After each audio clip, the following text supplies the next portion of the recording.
Saya baca surat dakwaannya dan menurut saya pernah jadi hakim atau tipikor 4 tahun, dakwaannya itu kabur. Ya. Tidak jelas korelasinya antara perbuatan dengan akibat yang ditimbulkan kerugian negara. Sama sekali nggak ada hubungannya, gitu kan? Tidak hanya untuk Pak Nadiem, tetapi juga untuk dua direktur yang sudah dihukum. Pak Alex Marta, silakan. Ya, terima kasih. Kalau saya memahami persoalan korupsi kerumpuk ini sebetulnya nggak sulit, ya nggak sulit. Saya baca dakwaannya. Saya tanya dulu pada Anda. Anda kan pimpinan KPK. Ya. Saya meyakini bahwa pimpinan KPK dan Anda tidak pernah punya catatan buruk di KPK. Anda menilai bahwa Nadiem ini kasusnya merupakan korupsi atau bukan? Nggak bisa dijawab seketika bukan, kan begitu. Makanya saya ingin cerita dulu. Tapi kalau Anda berada di posisi sini, Anda tidak meyakini bahwa ada kesalahan di Nadiem. Setidaknya itu. Tidak ada kesalahan di Nadiem. Tidak ada kesalahan. Ya. Kenapa? Ya. Jadi saya baca dakwaannya, ya. Saya juga baca laporan audit investigasi BPKP, kebetulan saya dapat semua. Saya baca surat dakwaannya dan menurut saya pernah jadi hakim atau tipikor 4 tahun, dakwaannya itu kabur. Ya. Tidak jelas korelasinya antara perbuatan dengan akibat yang ditimbulkan kerugian negara. Sama sekali nggak ada hubungannya, gitu kan? Tidak hanya untuk Pak Nadiem, tetapi juga untuk dua direktur yang sudah dihukum dan juga IBAM. Semua perkara ini nggak ada sebetulnya. Persoalannya sederhana, apakah pengadaan komputer laptop itu ya merugikan negara atau tidak? Jawabannya? Ya, tidak ada. Tadi Pak. Tidak ada. Ya, Pak Agung kan sudah cerita. Kenapa meskipun saya ada laporan BPKP itu? Kenapa saya sampaikan seperti itu? Menurut saya metodenya yang tidak tepat. BPKP tidak tepat metodenya? Tidak tepat. Saya baca. Ya. Jadi BPKP itu auditornya menghitung itu di tingkat produsen harga pokoknya berapa ditambah margin. Kemudian ketika masuk ke distributor itu harganya berapa ditambah margin. Pertanyaan saya, sejak kapan BPKP diberi mandat untuk menentukan margin? Kan begitu. Jadi ini yang nggak masuk akal. Saya masih bisa menerima kalau produk itu sifatnya spesifik. Tidak ada di pasar. Itu bisa digunakan. Misalnya proyek pemerintah bangun jembatan, mangkrak nggak jadi. Nggak ada harga pembandingnya. Itu bisa digunakan. Nggak ada orang jualan di jembatan. Nggak ada yang jualan. Itu nggak ada. Produk komputer ini dijual di pasar, ya. Dan mohon maaf, ini kan belinya lewat e-katalog. Terbuka lah, Ya, gampang terbuka, nyarinya. e-katalog. Bandinginnya gampang. Ya, e-katalog itu termasuk program pencegahan korupsi yang di-endorse oleh KPK. Ya, tujuannya apa? Supaya pengadaan barang dasar itu cepat, tidak perlu lagi panitia lelang, ya, tidak perlu lagi menyusun HPS. Nah, transparan. Dan kemarin Ketua LKPP pun menyebutkan dia sudah melakukan survei di lapangan dan harga yang masuk e-katalog itu harga yang paling rendah. Lalu pertanyaannya, loh di mana kerugian negaranya? Oke.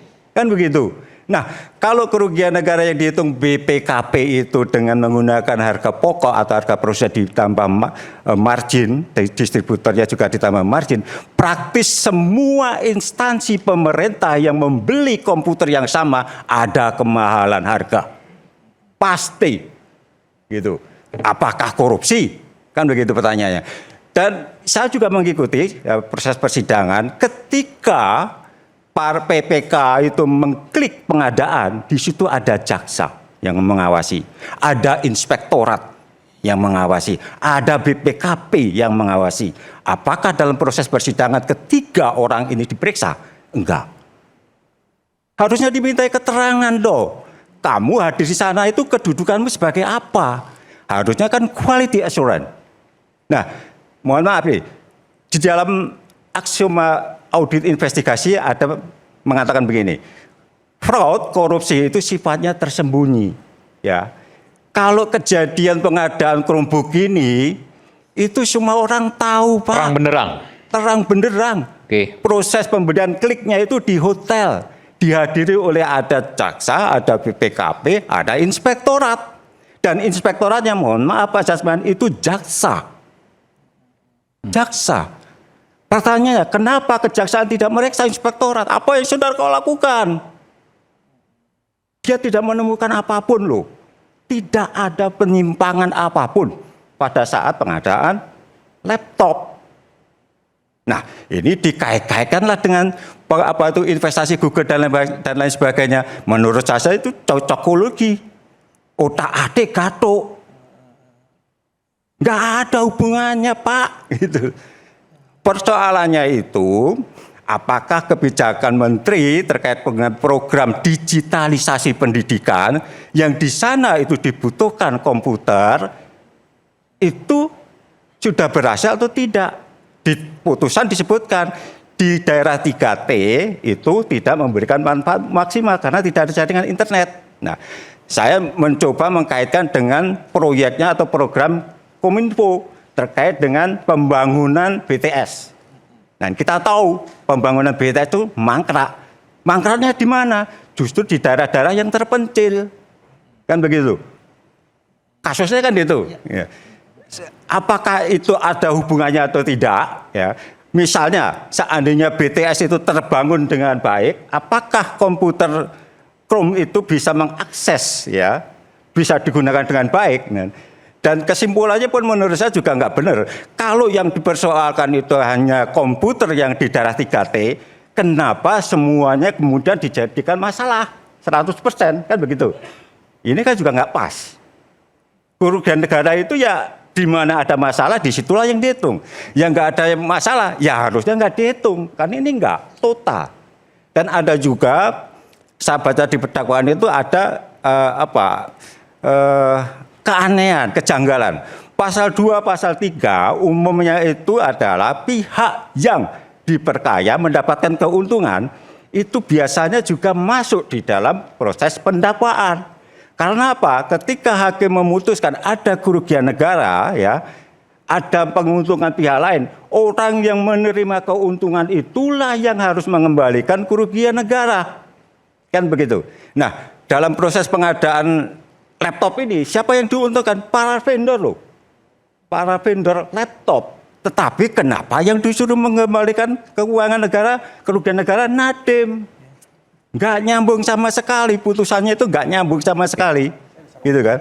Siapa pihak yang diuntungkan? Itulah yang kemudian di dalam putusan yang harus mengembalikan kalau keuntungan itu diperoleh secara melawan hukum. Kan begitu. Makanya kemarin majelis hakim juga mengatakan tidak bisa dia memenuhi tuntutan jaksa terkait pengembalian kerugian negara 1,5 triliun. Karena apa? Yang diuntungkan itu korporasi-korporasi yang menikmati keuntungan dan tidak ada dalam surat dakwaan. Kan begitu. Nggak ada. Bagaimana dia akan diminta mengembalikan kerugian negara? Salahnya aja nggak jelas. Kan begitu. Salahnya apa? Nggak ada, Pak, di dakwaan itu. Nggak ada sama sekali. Dan nggak hanya persoalan ini saja, perkara Pertamina itu juga sama. Konstruksi hukumnya sama. Ini ngaco. Menurut saya udah nggak benar. Kan gitu kan. Kita menuntut orang mengembalikan kerugian negara pada orang pihak yang tidak menikmati keuntungan negara. Yang disebabkan karena timbulnya kerugian negara. Kan itu. Kerugian negaranya pun itu tadi saya sampaikan. Perhitungannya, metodenya nggak pas. Nggak pas, Pak, gitu kan. Ini jadi ya seperti disampaikan tadi. Apakah Nadiem salah? Ya kalau menurut saya dari konstruksi dakwaan sampai dengan pertimbangan fakta persidangan nggak ada tuh salahnya. Nggak ada, Pak. Gitu. Saya juga bingung gitu loh. Ya mohon maaf kan gitu kan. Itu saya lihat dari kacamata saya sebagai 20 tahun sebagai auditor, 4 tahun sebagai hakim tipikor, dan 9 tahun saya mengawasi proses penindakan di KPK. Saya mempertanyakan, misalnya, kira-kira kalau perkara Nadiem itu dilaporkan di KPK, apakah KPK akan menindaklanjuti? Saya yakin nggak akan ditindaklanjuti. Nggak akan. Oke. Ini problem besar. Problem besar penegakan hukum kita di sini. Ada 3 lembaga penegak hukum yang memiliki kewenangan pemberantasan korupsi, tetapi nggak ada siapa yang berwenang melakukan quality assurance. Jadi bisa timpang, bisa jadi perkara yang di KPK nggak ditindaklanjuti, di instansi tadi ditindaklanjuti, atau instansi lain itu menjadi perkara korupsi, tapi kalau dilihat dari kacamata KPK, ini bukan korupsi. Ini kan problem penegakan hukum, keadilannya kan ke situ. Kenapa bisa jadi begini? Ya tanyalah pembuat undang-undang. Kan gitu kan.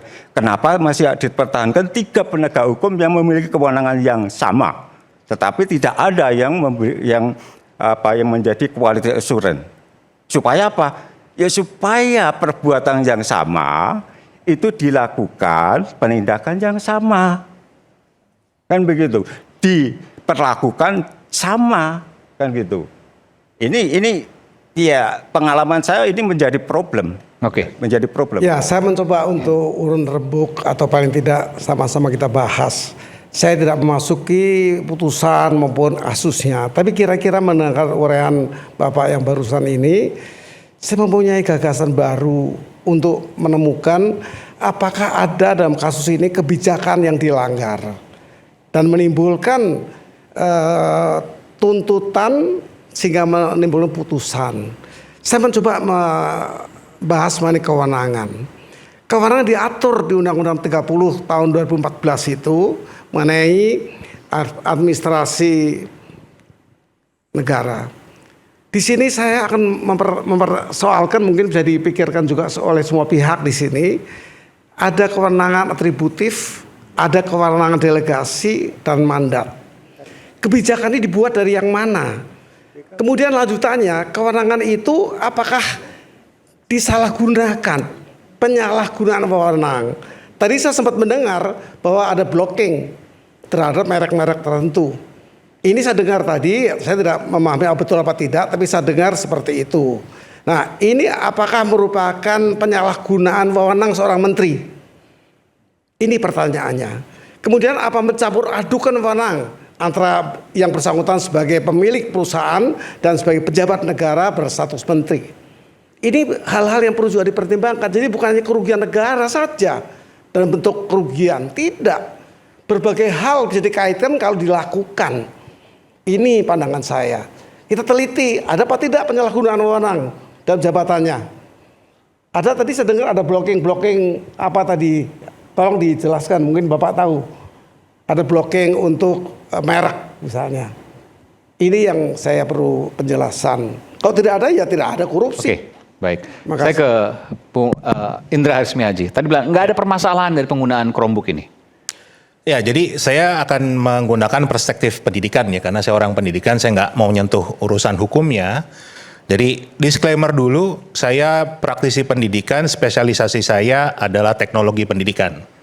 Salah satu program yang saya pernah tangani adalah program One Bestarinet, yaitu program yang tadi disampaikan oleh Prof. Gayus, pengadaan Chromebook di Malaysia yang diadakan sejak tahun 2011. Itu menyasar 10.000 sekolah yang harusnya diselesaikan selama 15 tahun, ya, tetapi dihentikan baru di tahun ke-8, 2019 dihentikan. Atas kebijakan Nadiem ini? Bukan, ini kita Chromebook?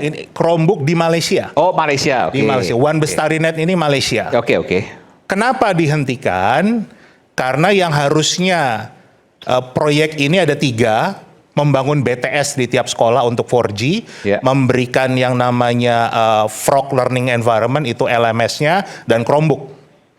Setelah 8 tahun berjalan, ternyata adopsinya, bagaimana sekolah memanfaatkan teknologinya itu di bawah 5%. Jadi di stop. Karena kalau diteruskan, yang rugi adalah rakyat Malaysia kan. APBN mereka terbuang sia-sia, uangnya begitu banyak, ya kan. Tetapi nggak ada manfaatnya, adopsinya hanya 5%. Beli Chromebook di Malaysia nggak dipakai, kurang lebih gitulah. Kurang lebih nggak dipakai. Kenapa? Karena dalam transformasi pendidikan itu harus 3 hal yang harus disiapkan: infrastruktur, infostruktur, dan infokultur. Infokulturnya nggak disentuh ini. Infokultur itu apa? Infokultur itu mengubah kultur. Budaya. Orang ngajar di papan tulis itu beda dengan ngajar dengan pakai laptop. Iya, betul. Ya kan? Itu kulturnya yang tidak disiapkan, makanya dihentikan di sana karena adopsinya kurang dari 5%. Ya. Nah, ini kan pertanyaan adalah negara mana yang begitu bodohnya mau mengulangi kesalahan yang sama tanpa membuat kajian dulu dengan baik, kan itu. Itu pengalaman saya. Di Indonesia sendiri saya sangat pengalaman dengan Google karena saya orang pertama yang ditunjuk Google untuk melaksanakan yang namanya Google for Education untuk satu kabupaten, itu di Sidoarjo. Jadi pengalaman sekali, dan bahkan di eranya Pak Nadiem saya juga termasuk orang yang mempromosikan Chromebook ini ke sekolah-sekolah swasta. Saya diundang untuk ada beberapa tour lah, beberapa kota. Jadi paham betul. Jadi kalau tadi dikatakan Chromebook itu bisa digunakan tanpa internet, betul. Tapi analoginya kayak kita punya motor, terus ditaruhnya di panggung ini nih, muter-muter aja di sini nih, nggak kemana-mana. Itu kurang lebih kalau Chromebook tanpa internet. Oke. Jadi manfaatnya akan kecil sekali. Jadi di sini saya nggak orang mengatakan saya mewakili merek tertentu lah, enggak sama sekali. Dan saya tidak pernah punya proyek dari pemerintah ya, dari Kemendikbud sama sekali tidak. Jadi ini betul-betul.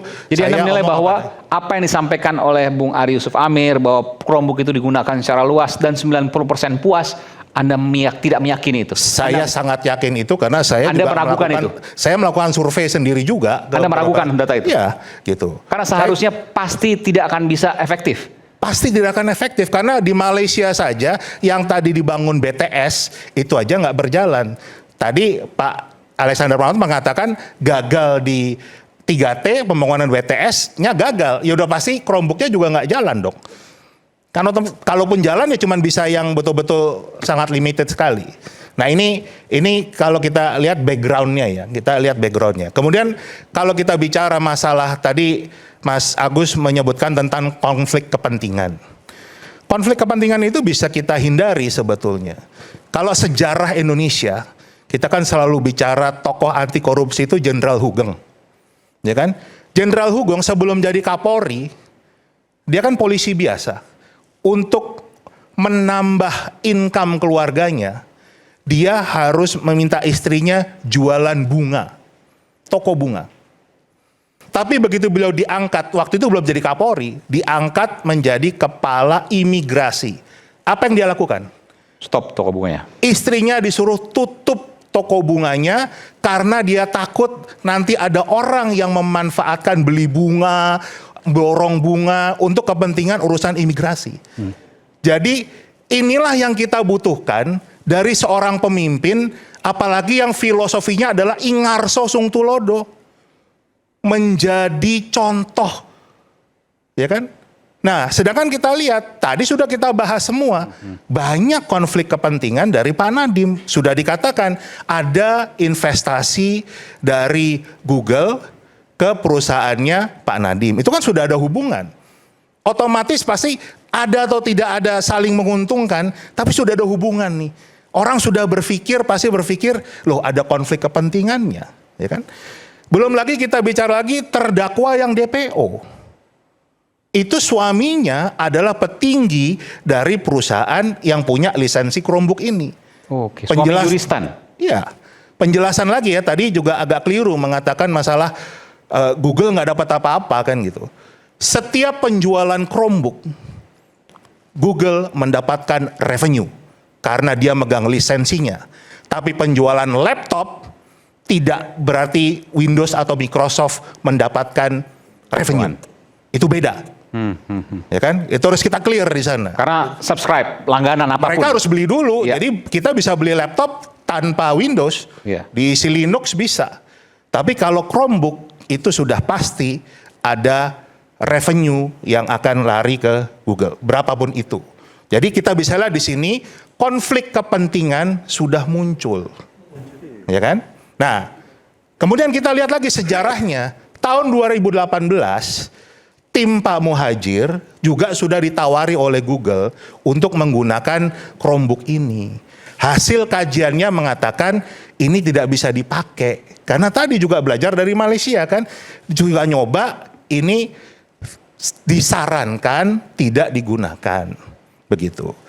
Saya bulan Februari 2020 itu diundang Pak Nadiem ke kantornya bertemu 4 mata. Saya juga jelaskan problem ini. Hati-hati Pak Nadiem, karena saya punya pengalaman dulu di Malaysia begini. jangan Anda memaksakan kalau Chromebook itu akan dijalankan. Ini tahun 2020 awal loh. Saya sudah mengingatkan seperti itu. Ya kan? Kemudian tahun 2020 bulan Oktober, DPR mengingat, karena sudah belanja tuh, sudah mulai belanja Chromebook. Ada itu beritanya. DPR mengingatkan ini nyebar laptop tapi nggak bisa dipakai karena jaringannya nggak ada. Itu DPR yang menyebutkan itu, ada beritanya. Bulan Juli 2021 di channelnya Gadgetin itu sudah dibahas tentang Chromebook ini, laptop spek 4 juta, harga 10 juta. Itu kan bagian dari mengingatkan kan gitu loh. Ini bahaya nih, ada kemungkinan-kemungkinan yang tadi penyelewengan dan lain sebagainya. Saya nggak mengatakan orangnya siapa, tapi kan ini sudah bentuk dari concern kita bersama. Agustus 2021 saya mengundang pakar dari Malaysia untuk kita diskusikan bagaimana sebetulnya problem Chromebook ini di Malaysia. Saya kirimkan diskusinya ke Pak Nadiem sendiri, ke tim eselon 1-nya semua, nggak digubris juga. September 2021 dari LBH, dari P2G, jadi organisasi guru juga mengingatkan hal yang sama. Oktober 2021 ICW memberikan juga warning yang sama tentang pengadaan ini harus berhati-hati. Ya kan? Jadi pertanyaan kita adalah sudah begitu banyak pihak yang mengingatkan, kenapa memaksakan juga? Kenapa harus juga pakai yang itu dengan angka yang begitu banyak? Kita jawab itu nanti selepas jeda di tengah perdebatan yang panas adem ini dengan minum air mineral alami 100% murni yang dingin tanpa didinginkan. Rakyat Bersuara akan segera kembali saat lagi, tetaplah bersama kami usai jeda.